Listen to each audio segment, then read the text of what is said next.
Hello, this is Dave Wakeling from the English Beat. Well, I had 3 dreams. I wanted to be in a pop group, I wanted to work for Greenpeace, and I wanted to be a Buddhist monk. And that was when I was 12, that's what I wanted to do. And so me and this friend were saving up money to travel east and be monks.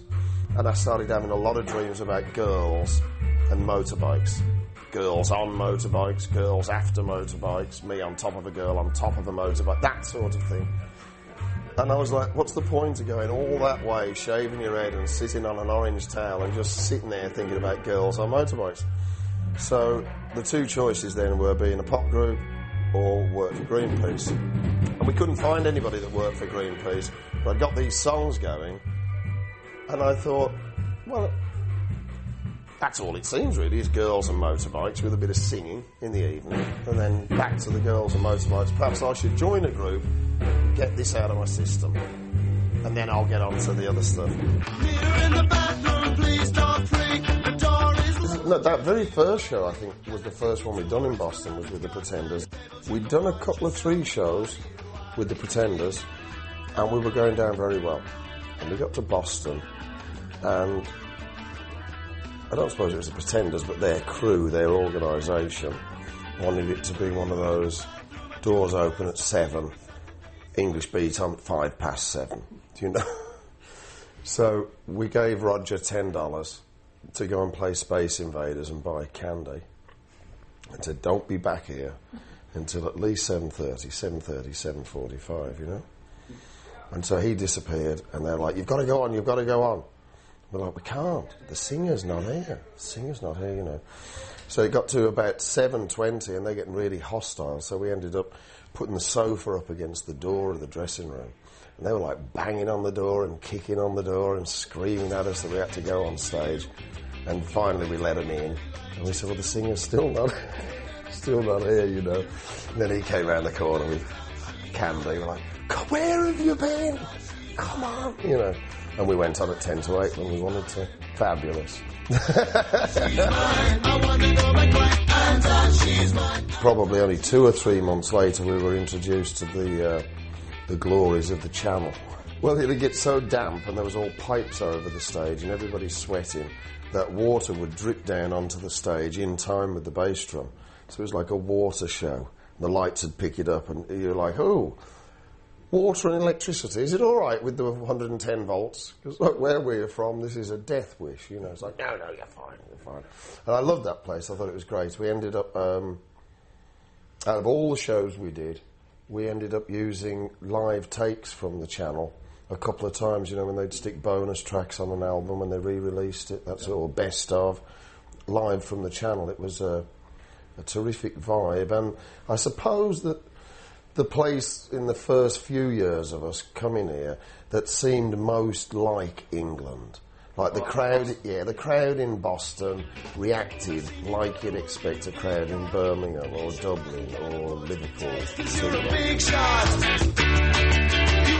I spent 8 weeks here once mixing a record in the mid-80s, mid-80s, and that was great because it wasn't just straight in and straight out. I got to hang and visit restaurants and walk around the town and enjoy it, and got to see some of the history of it and all of that. I mean, I've always felt kind of at home, you know. It reminds me a lot of England and Ireland. It reminds me of the attitudes of Birmingham and Dublin somewhat. It's a fabulous place to get drunk, although I don't drink anymore, which is a shame, but it's a glorious place to have a few. You don't want to step out, do you? It's the scariest place in America to cross the road, that's for sure. For me, I could just stand there on the corner absolutely frozen and just make other plans, you know. I'll do something on this block, I'm not even going to give them a chance, you know. That part of it's scary, although it seems to be getting a bit better. We once couldn't find a hotel, and the guy's very nice, and we're phoning him every 5 minutes, like, where is it? We got there, we were a bit irritated. So I don't know those directions, mate. He said, if you spend any time in Boston, you understand that really directions are more of a suggestion. It's a suggestion. It's that sort of way, you know. We all grew up in England adoring American music. And we were very lucky. There was only one radio station in England, Radio 1. And so if you got a song that was in the charts, it was on Radio 1. So I grew up listening to the Beatles, followed by Diana Ross, followed by the Rolling Stones, Petula Clark, Dusty Springfield, and then the Four Tops. And it wasn't until we came to America, that first trip, and we said to the guy in the car, like, you don't play much soul music, do they? He said, oh, you need to tune to a black station. We're like, oh, what? You're kidding me. We thought he was joking. No, turned out not.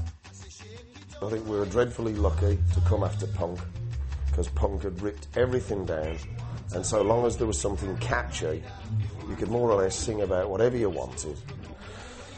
A lot of music in the first half of the 70s was like, well, you had to have like really big hair and fans blowing your hair back and sing in an unnatural voice and be named after the city you came from. No offence meant. Couldn't imagine a band called Birmingham. Then all of a sudden, the Buzzcocks, the Undertones, the Pistols, the Clash and Wire were playing at Barbarella's. And they didn't even seem to necessarily change clothes to go on stage. Got out the van, tuned the guitar. Well, they didn't even tune the guitar then, did they? And just got on stage, and all of a sudden it was like, whoa, people who look and act like us singing songs about stuff that's really happening on our street. This is amazing. And that was it for me. I was like, oh, I could do this. I could do this now. Now it's turned into this. I could do this.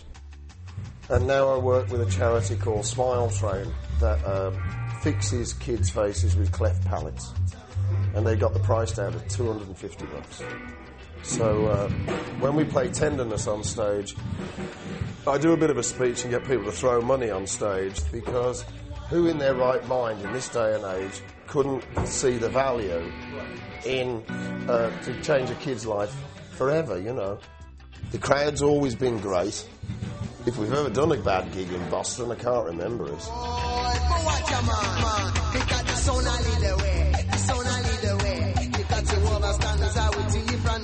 Body